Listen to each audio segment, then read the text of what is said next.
کہ اسلام ایک پیشے کو ناپسند کرتا ہے اور وہ ہے مانگنے کا پیشہ، ہاتھ پھیلانے کا پیشہ، سوال کرنے کا پیشہ، اس کو ناپسند کیا ہے۔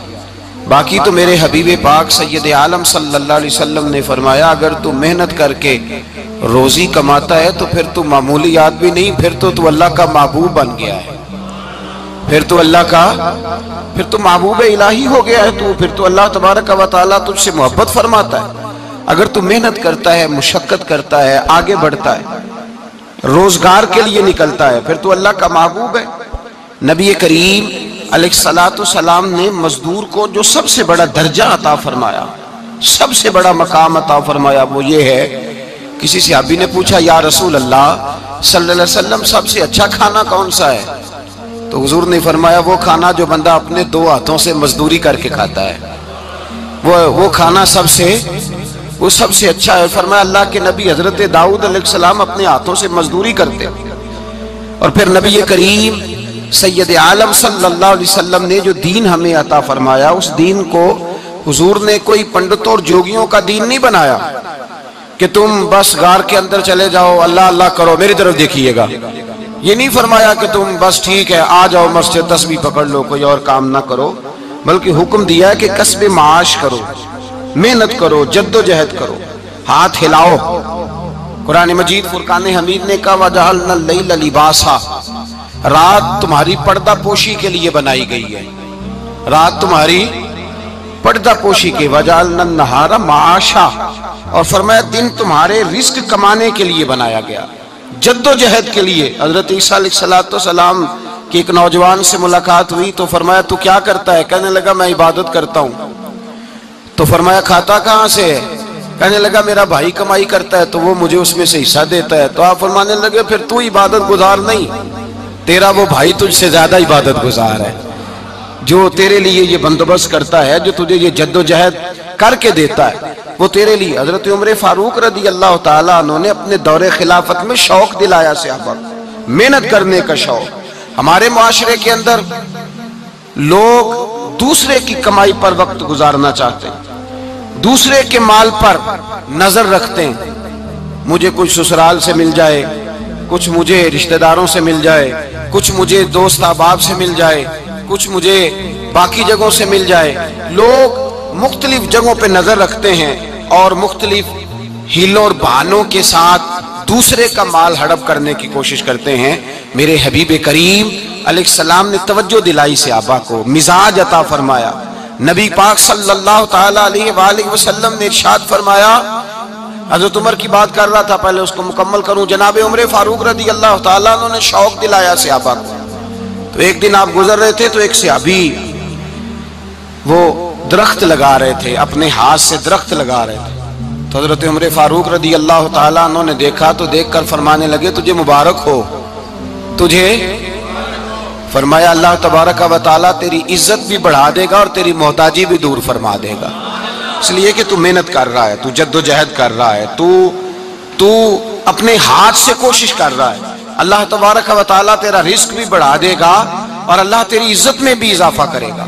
نبی کریم علیہ السلام نے فرمایا عدل کرنے والے بادشاہ کے ساتھ جو آدمی جہاد کے لیے نکلے اس کا دین میں سب سے بڑا درجہ ہے، عدل کرنے والے حکمران کے ساتھ جو جہاد کے لیے نکلے اس کا سب سے بڑا درجہ ہے۔ فرمایا میرا وہ غلام جو صبح سے لے کر شام تک ایک دن رزق حلال کے لیے محنت کرتا ہے، فرمایا ایک پورا سال عدل کرنے والے بادشاہ کے ساتھ جہاد کرنے سے اللہ ایک دیہڑی لگانے والے مزدور کو زیادہ ثواب عطا فرمائے گا، اللہ اسے زیادہ اجر دے گا، اس لیے کہ وہ جد و جہد کر رہا ہے، وہ کوشش کر رہا ہے، میدان عمل میں نکلا ہوا ہے۔ مزدور کو ایک تو کاہلی بڑی ہے، ہر چوتھا نوجوان جس کو ہم دیکھتے ہیں اس کو پوچھتے ہیں تو کیا کرتا ہے، کہتا کاغذ جمع کرائے باہر جانے کے لیے، تو سالوں بیت گئے، بس وہ نہ کاغذ نکلے نہ صاحب باہر گئے۔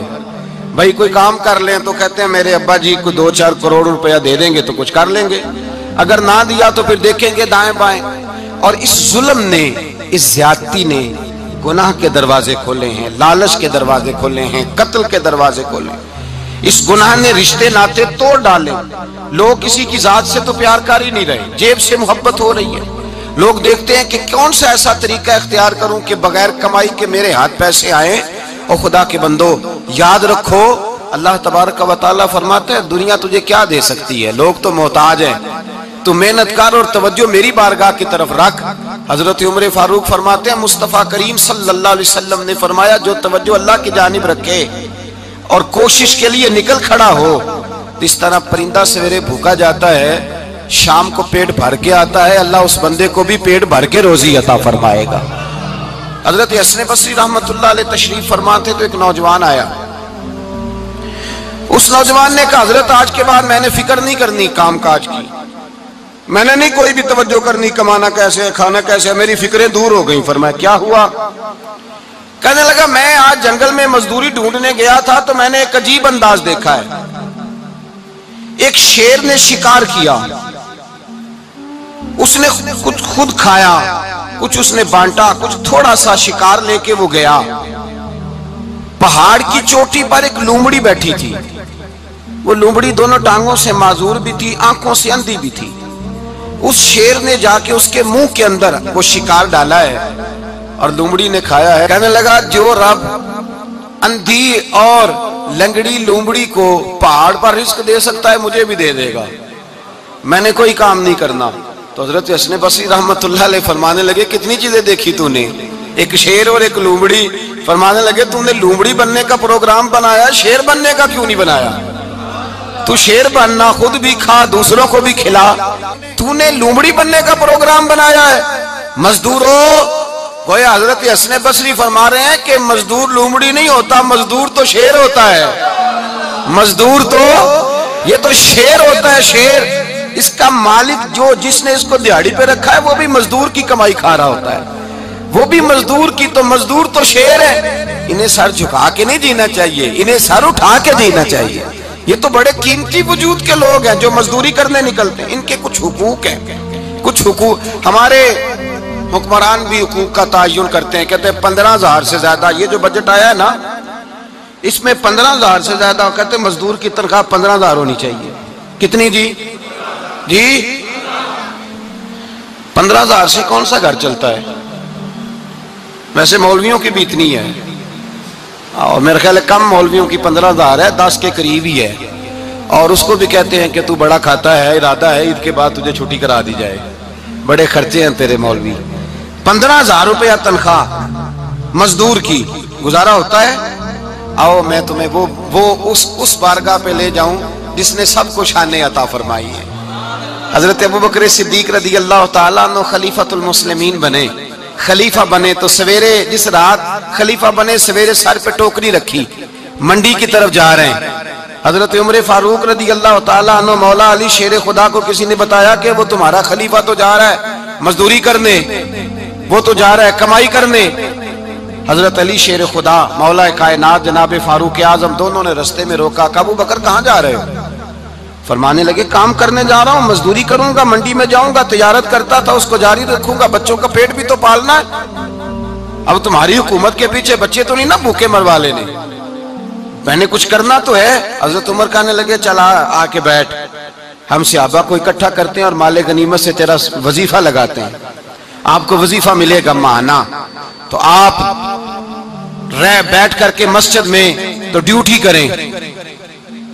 بیٹھ گئے, مشاورت ہوئی تو حضرت ابوبکر صدیق رضی اللہ تعالیٰ پوچھنے لگے جناب بتلائیے آپ کا کتنا وظیفہ لگایا جائے؟ تو حضرت ابوبکر صدیق فرمانے لگے اتنا لگا دو جتنی ایک مزدور کی تنخواہ ہوتی ہے. تو ایک صحابی بول کے بڑے میٹھے اور دھیمے لہجے میں کہنے لگے ابو بکر اگر تیرا گزارا نہ ہوا تو, اگر تیرا گزارا نہ ہوا تو. حضرت ابوبکر صدیق فرمانے لگے اگر میرا گزارا نہ ہوا تو میں مزدوروں کی تنخواہوں میں اضافہ کر دوں گا, اگر مزدوروں کے گھر جلنے لگیں گے تو میرا بھی چلے گا, میں ان کی تنخواہیں بڑھاؤں گا صرف اپنی. تو مزدور کے حقوق کا تعین کیا. سب سے پہلے تو میرے نبی پاک علیہ السلام نے منع فرمایا, فرمایا جس کو مزدوری پر رکھو پہلے اس کے ساتھ اجرت طے کرو. حضور صلی اللہ علیہ وسلم نے فرمایا جب تک اجرت واضح نہ ہو جاؤ کسی کو کام پر, جب تک اجرت واضح نہ ہو جائے, مکمل نہ ہو جائے کہ کیا دینا ہے, طے کریں.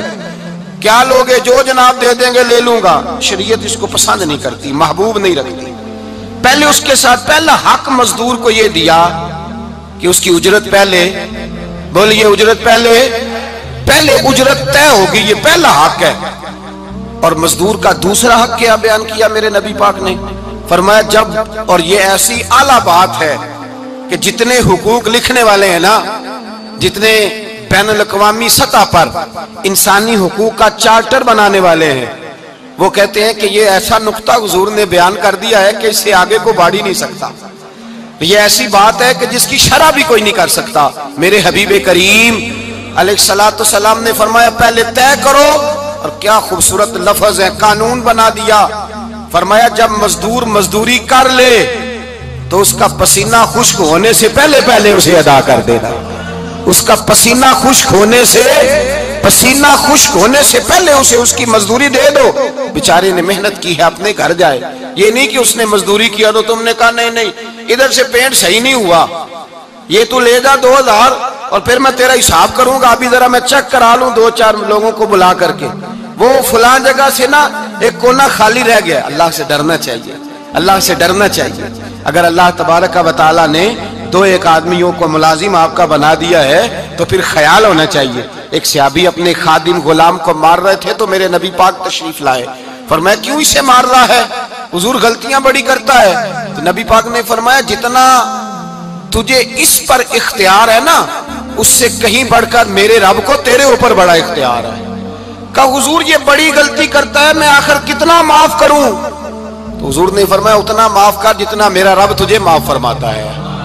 پتہ ہے تیری صبح سے لے کر شام تک کتنی کوتاہیاں ہیں۔ درگزر کا حکم دیا، پہلا حق یہ دیا مزدوری طے کرو، دوسرا حق یہ دیا پسینہ خشک ہونے سے پہلے ادا کرو، تیسرا حق یہ دیا کہ اس سے درگزر کرو، غلطی ہو جائے تو درگزر کرو۔ تو یا رسول اللہ مزدوری کتنی دیں؟ میرے نبی پاک بخاری مسلم حضور سید عالم صلی اللہ علیہ وسلم نے فرمایا مزدور کا حق بیان کیا نبی پاک نے، اور ایک بات ارشاد فرمائی تو اس کے اندر کئی پہلو، ایک حدیث میں کئی پہلو بیان فرمائے۔ حبیب پاک نے فرمایا جیسا تم کھاتے ہو ویسا ہی اسے کھلانا۔ کوئی نہیں، آپ شاید سو رہے ہیں کچھ حضرات۔ جیسا خود کھاتے ہو ویسا ہی، بھئی بس ختم ہو گئی بات۔ اتنی بڑی بات کر دی سرکار نے۔ کبھی دیکھا ہے آپ نے کہ مزدور کو ایسے ہی کھلایا جا رہا ہو جیسا مالک کھا رہے ہیں؟ حضور نے فرمایا بھئی مزدوروں کا حق یہ ہے کہ جیسا تم نے کھانا ہے ویسا اسے کھلانا ہے، اور فرمایا جیسا تم نے پہننا ہے ویسا اسے پہنانا ہے۔ اور پھر میرے حبیب کریم علیہ السلام نے ارشاد فرمایا اس کی ہمت سے بڑھ کر تم اس پر بوجھ نہیں ڈال سکتے، جتنا کام وہ کر نہیں سکتا اتنا تم اسے دے نہیں سکتے۔ اور فرمایا اگر اتنا کام دینا ہے جو اس کی ہمت سے زیادہ ہے تو میں اس کے مالک کو کہتا ہوں وہ بھی اٹھ کے مزدور کے ساتھ کام پہ لگ جائے، اٹھے اس کے ساتھ کام میں شریک ہو جائے۔ مزدوری کا بھی تعین فرمایا، اور پھر اس کو کام کس مقدار کا دینا ہے، مزدور کو کس قدر زیادہ اس پر بوجھ ڈالا جائے گا، یہ بھی مصطفیٰ کریم نے بیان فرمایا۔ فرمایا جو لا یکلف اللہ نفسا الا وسعہا، اللہ بھی تم پر وہ بوجھ نہیں ڈالتا جو تم اٹھا نہیں سکتے، تو کسی مزدور کو تم ایسا کام نہیں بتاؤ گے۔ حضرت عثمان غنی رضی اللہ تعالیٰ عنہ ایک دن حضرت عمر فاروق سے کہنے لگے عمر بس کر دے یار، تیرے بعد بھی تو لوگوں نے خلیفہ بننا ہے، کیسے کوئی تیرے رستے پہ چلے گا؟ تو حضرت عثمان غنی سے جناب عمر کہنے لگے کیا ہو گیا؟ آپ فرمانے لگے کل میں دیکھ رہا تھا کہ لوگ باغ میں مزدوری کر رہے تھے اور آپ امیر المومنین ہو کے ان کا ہاتھ بٹا رہے تھے، ہاتھ بٹا رہے تھے۔ تو حضرت عمر کہنے لگے بوڑھے تھے، بیمار تھے، مزدوری کر رہے تھے تو پسینہ بہہ رہا تھا، کیا ہو گیا اگر تھوڑا سا میں نے ساتھ دے دیا؟ حضرت جناب سیدنا فاروق اعظم یہ لفظ کہتے ہوئے رو پڑے۔ آپ فرمانے لگے میں کسی بادشاہ کا شہزادہ نہیں، میں بھی اسی باپ کا بیٹا ہوں جو اونٹ چرا کے گزارا کیا کرتا تھا۔ میں نے آگے بڑھ کے لوگ حیثیت بھول جاتے ہیں، اپنی حیثیت بھول جاتے ہیں۔ اللہ تبارک و تعالیٰ جب کچھ عطا کرتا ہے ان کا رویہ اپنے ماتحتوں کے ساتھ اتنا سخت اور جابرانہ آمرانہ ہو جاتا ہے، اس قدر زیادہ ان کے لب و لہجے میں کڑواہٹ آ جاتی ہے، اس قدر زیادہ ان کی طبیعتوں کے اندر سختی اور غرور بھر جاتا ہے کہ وہ احساس ہی نہیں کرتے کہ جو سامنے بیٹھا ہے وہ بڑا ایک دکھی انسان ہے اور وہ تکلیف میں ہے، وہ آزمائش میں اپنے آپ کو مبتلا سمجھ رہا ہے۔ حضرت ابو ذر غفاری رضی اللہ تعالیٰ عنہ فرماتے ہیں میں اپنے ماتحتوں کے حق میں بڑا سخت تھا، سخت تھی میری طبیعت، میرے غلاموں کی جرت ہی نہیں تھی کہ وہ میرے سامنے گفتگو کر سکیں اور ٹھہر بھی سکیں۔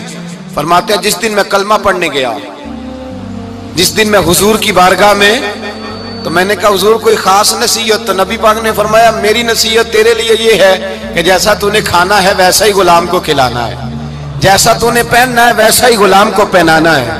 حضرت ابو ذر کہتے ہیں جو میرے اندر کمی تھی وہی میرے نبی نے نصیحت کر دی، جو میرے اندر کوتاہی تھی وہی غیب جاننے والے رسول نے بتلا دی۔ فرماتے میں گھر گیا، جب میں جاتا تھا تو ملازموں کا سانس خشک ہو جاتا تھا، وہ کانپنے ہانپنے لگتے تھے کہ جانے اب یہ کیا کرے گا۔ حضرت ابو ذر غفاری فرماتے میں گیا، ایک شخص سے میں نے کہا کھانا پکاؤ، کھانا پکایا، دسترخوان پہ لگایا اور اپنے سارے ملازموں کو کہا آؤ یار میرے ساتھ بیٹھ کے روٹی کھاؤ، آؤ سارے میرے ساتھ بیٹھ کے کھانا کھاؤ۔ فرماتے ہیں انہوں نے کھانا کھایا، پھر میں ان کو بازار لے گیا، جیسے کپڑے میں پہنتا تھا ویسے میں نے ان کے لیے بھی خریدے۔ فرماتے ہیں میرے غلام کہنے لگے آقا خیر تو ہے نا، خیریت تو ہے نا، کیا ہوا؟ مزاج مبارک تو ٹھیک ہے، کیا ہو گیا؟ اور یہ جو ہم فضا کو اتنا خوبصورت دیکھ رہے ہیں اور یہ جو ہم اتنی پیاری ریم جھیم برستی دیکھ رہے ہیں، یہ جاری رہے گی یا ایک دن کی ہے؟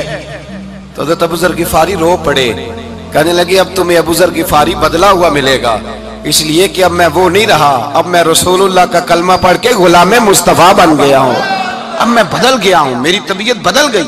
غلاموں کے حق میں حضرت مولا علی شیر خدا غلام کو لے کر کے گئے دکان پر، حضرت مولا علی غلام کو لے کر گئے کپڑے کی دکان پر، 2 جوڑے خریدے، ایک کم قیمت کا ایک زیادہ قیمت کا، ایک کم قیمت کا ایک زیادہ قیمت کا، 2 جوڑے خریدے۔ جب واپس لوٹے تو غلام سے کہنے لگے تو اپنا لے لے۔ غلام کو پتا تھا کہ اس زمانے میں ہوتا کیا تھا، اس نے کم قیمت کا جوڑا اٹھایا۔ حضرت علی فرمانے لگے عجیب آدمی ہے، یہ تو تیرا نہیں، یہ تو میرا ہے۔ اس نے کہا حضور کس طرح سے؟ آپ فرمانے لگے تیرے لیے قیمتی جوڑا اس لیے خریدا ہے کہ تو جوان ہے، اور میں نے اپنے لیے اس لیے چھوٹا خریدا ہے کہ میں تو اب بوڑھا ہو گیا ہوں، مجھے تو حاجت نہیں۔ کہنے لگا حضور بوڑھے اور جوان کا مطلب نہیں، آپ علی ہیں، من کنت مولا فہذا علی علی مولا، علی مولا، آپ چونکہ مولا علی ہیں اور آپ امیر المومنین ہیں، لہذا آپ نے تخت پر بیٹھنا ہے، آپ نے سلطنت کو چلانا ہے، آپ پہنیے۔ تو حضرت علی فرمانے لگے تو میرا غلام بنا ہے نا، تو نے ابھی میرے نبی کا دیدار نہیں نہ کیا، تو بعد میں آیا ہے نا، اگر تو اس دور میں ہوتا تو جان جاتا کہ یہ عمل میرا ہے، پر اس کے پیچھے جو نصیحت کے پھول ہیں وہ مصطفیٰ کے عطا فرمائے ہوئے۔ تو بھائی یاد رکھیں نبی کریم سید عالم صلی اللہ تعالی علیہ وآلہ وسلم نے تعین فرمایا مزدور کے حقوق کا، تعین کیا۔ حضرت حکیم بن حزام کہتے ہیں میں حضور کی بارگاہ میں بیٹھا تھا تو نبی پاک صلی اللہ علیہ وسلم سے میں نے کہا یا رسول اللہ آپ کو کون سا آدمی پسند ہے، کون سا محنت کرنے والا پسند ہے؟ تو حضور نے فرمایا جس کے دونوں ہاتھ کام کریں، دونوں پیر چلیں اور اس کی پیشانی پر پسینہ آئے، وہ بندہ مجھے بڑا اچھا لگتا ہے۔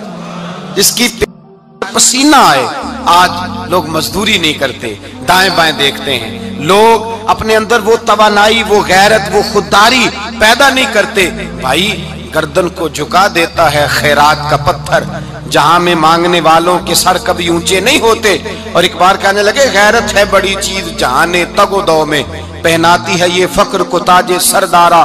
اپنے اندر یہ توانائی پیدا کرنی چاہیے، یہ کوشش کرنی چاہیے۔ میرے نبی کریم صلی اللہ علیہ وسلم نے فرمایا تمہارے بعض گناہ ایسے ہیں جو صرف تم مزدوری کرنے جاؤ گے تو اللہ تمہاری مزدوری کی وجہ سے ہی تمہارے گناہ معاف فرما دے گا، اللہ تمہاری محنت اور کوشش کے سبب سے تمہاری ان غلطیوں سے درگزر فرمائے گا۔